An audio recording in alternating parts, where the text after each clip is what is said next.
Thank you guys for showing up here today. I want to say thank you to Ralph Norman for bringing us all together. I want to say thank you to Chip Roy for being the author of this act. I also want to thank the president for basically blowing this week up and doing the right thing. Unfortunately, that's the only thing that works in this town is political force, and President Trump showed it again yesterday. This is how important this issue is to him. But I think it's important to him because of how important it is to American citizens. It just blows my mind. This is an 80-20 issue. Democrats, independents, and Republican voters all think that this is common sense to have to show that you're a citizen, show an ID if you're going to vote in our elections. This is one of our most sacred rights as American citizens to vote in our elections and choose who's going to represent us. It just boggles my mind. If you are a dictator around the world, if you run a nation state who is opposed to the United States and us having strong leadership, all you would have to do is slip 10, 20, 30, 40,000 people into this country and get them to vote in our elections, and you could easily flip a state, which could easily flip a presidential election. And don't think for a second that they won't, or that those numbers are exaggerated. We saw between 10 or 15 million people come into the country under the Biden administration. 10 to 15 million people come into the country under the Biden administration. And most voters look at these issues like these are isolated issues, but they're not.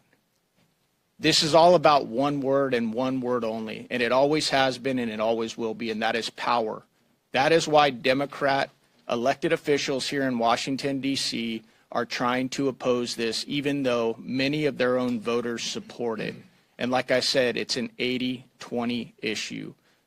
You have to show ID to buy alcohol. You have to show ID if you want to get a rental car. But oh no, you couldn't possibly need to show ID to exercise your most critical right in this country, and that's to choose who our representation is, who our leaders are. So this group, the House Freedom Caucus, is calling on the Senate to do what the American people sent us here to do and do what we said we were going to do and make sure that American citizens and American citizens only vote in our elections. Quit hiding behind your arcane rules. We know you can get this done. We know there's precedent. My good friend Chip Roy talked about the precedents. Quit hiding behind these rules.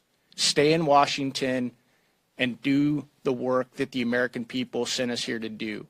And from the political side of this,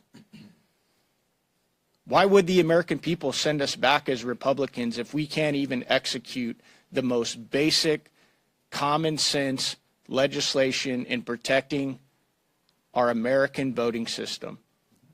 Why would they send us back? And Diana, she said it well. They're more concerned with their fundraising schedules, their lunches, their dinners, and hiding behind archaic rules. We have passed this bill multiple times in the House. We are calling on the Senate to do what needs to be done, do the hard work, and at the very least, put it up for a vote and let the American people see where you as elected representatives, you as senators, stand on this issue. This is so important. And I know there are many dangerous threats around the country, but the biggest threats to this country are right here within. And if we can't iron out some of these common sense, very important issues like making sure American citizens only vote in our elections, this country is gone.